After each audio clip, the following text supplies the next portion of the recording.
Welcome back to Ghost Powered Entertainment. I'm your host, Kanan Becker, and today we do another deep dive into Netflix. So for those of you not familiar with this channel, once a week I go searching through the popular streaming platforms and come up with 10 horror movies to recommend to you guys. This week I went searching through Netflix and came up with 10 more horror movies that I think you will enjoy. And with that, let's get to the list! But I cannot see it, even as I look right at it.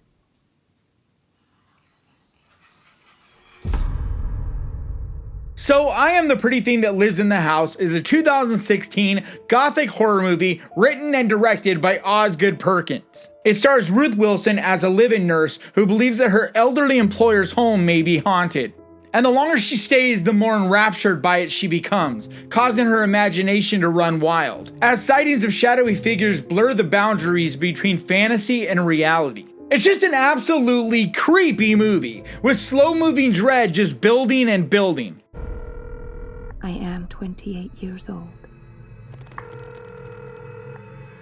I will never be 29. The pretty thing you are looking at is me. It's really an elegant ghost story with style and a poetic sensibility about it. But it is me that still cannot see any of what is coming. So if you're looking for a slow burn gothic ghost story, definitely check this one out.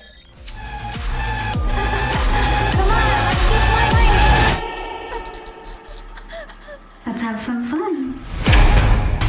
So Cam is a 2018 psychological horror movie from Blumhouse. It's directed by Daniel Goldhaber and written by Isa Mazei. So it's about an erotic webcam performer who finds out that an exact lookalike has hijacked her channel. It's identity theft of a possibly supernatural kind. So she becomes entangled in a dangerous game of extremes to try to reclaim her identity. You stole my face and now I'm going to get it back. You stole my face and now I'm going to get it back. So this is a real twisted mind bender that will just keep you guessing. And even though it does have a lot of adult themes because it's about a character in the sex industry, it also has so much more.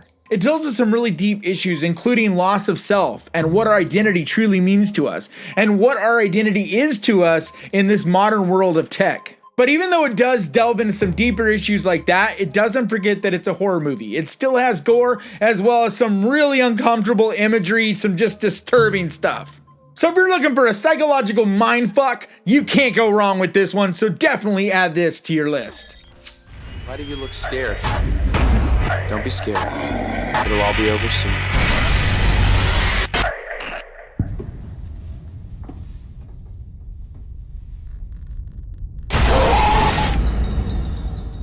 So Creep is a 2014 DIY found footage horror movie, written, directed, and starring Patrick Brice and Mark Duplass. It's about a man named Aaron who is hired to film an eccentric man who wants to make a movie for his unborn son. The reason I've hired you is because I have terminal brain cancer, and I want you to film me to make a video diary for my unborn son.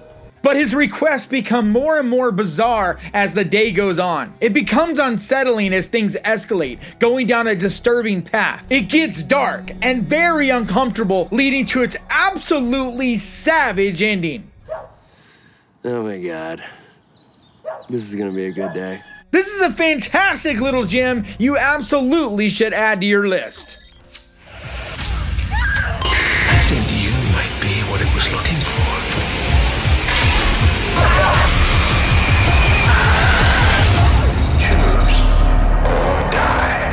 So Choose or Die is a new Netflix original action-adventure horror movie. It's about a broke student who plays an obscure 1980s survival PC game for a chance to win the unclaimed $100,000 prize. Congratulations. You are worthy. And remember, reality is cursed.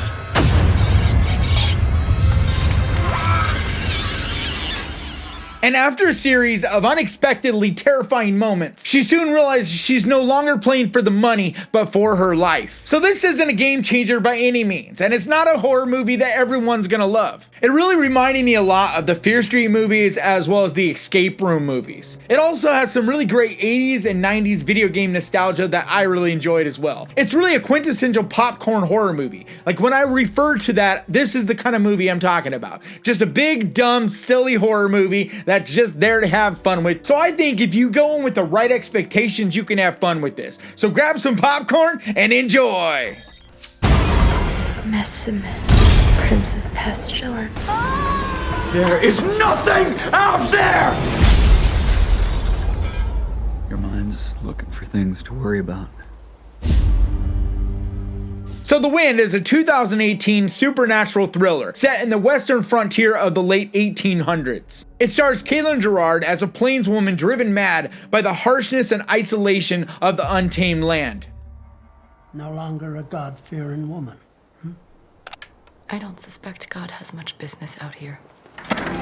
It's directed by Emma Tammy and written by Teresa Sutherland. This movie is so dark and uncomfortable right from the very beginning, just dealing with the most tragic subject matter in the most gruesome way. This movie just looks fantastic. It's well shot, edited, produced, just a really well polished movie. It's a dramatic, slow, haunting movie that feels tragic and unsettling. And it's done by IFC Midnight, so that's everything you should need to know about the quality of this, because they've been really putting out some great movies of late. Sis, It's nothing. you don't need to be filling your head with stuff like this. This is just a movie that I think is definitely worth your time. You have to make the money to buy a ticket!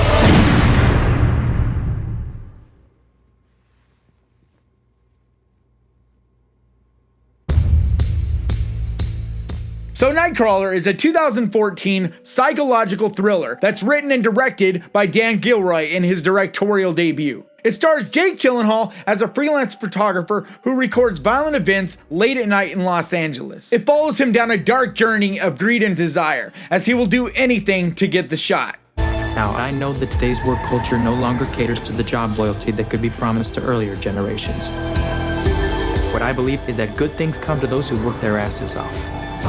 Jake Gyllenhaal is absolutely amazing in this movie. He just completely transforms into a dark, demented husk of a human being. This just really is my favorite role I've ever seen from him. But it also stars Rene Russo, Riz Ahmed, and the late Bill Paxton, who are all fantastic as well. So this isn't a horror movie, but it does have horrific moments, as well as going very dark and disturbing. You have to make the money to buy a ticket. You have to make the money to buy a ticket. You have to make the money to buy a ticket. This is a real hidden gem that I highly recommend.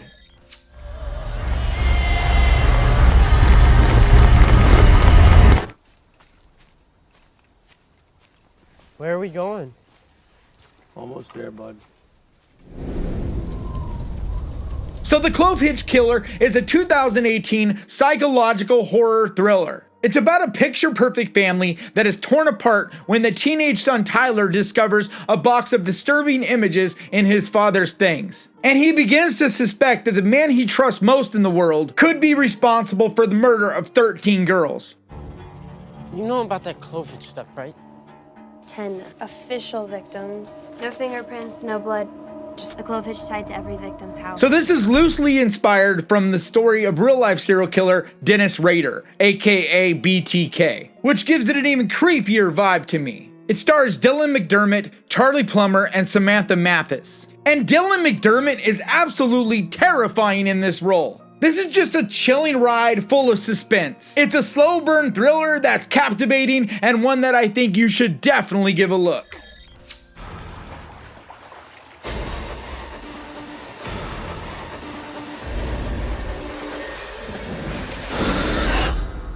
So Sweetheart is a 2019 survival horror thriller that's written and directed by J.D. Dillard and stars Kiersey Clemons. It's about a shipwrecked survivor that is stranded on an uninhabited island, but she discovers she is not alone. She must fend off a malevolent creature that emerges every night from a mysterious underwater hole.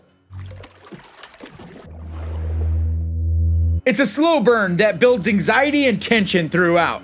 Kiersey Clemons gives an absolutely stellar performance, carrying the film as pretty much the only character on screen. It's a very simple concept, but done in a very creative way. And even though it's a small movie, it still kept my attention. This is a solid little gem that you should definitely put on your list.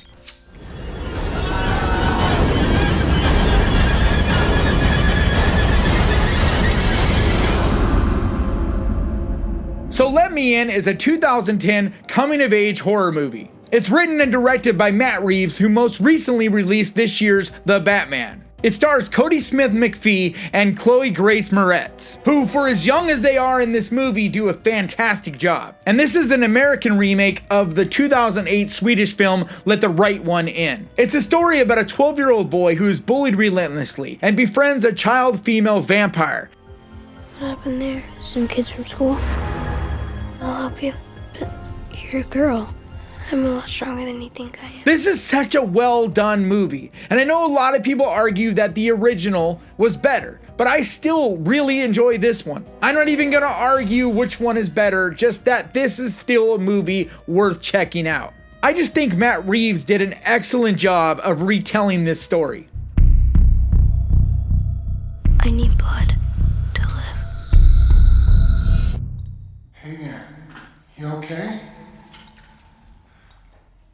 So I just think it's a movie that flies under the radar far too often. So if you're one of those people that have yet to check this out, I think you definitely should.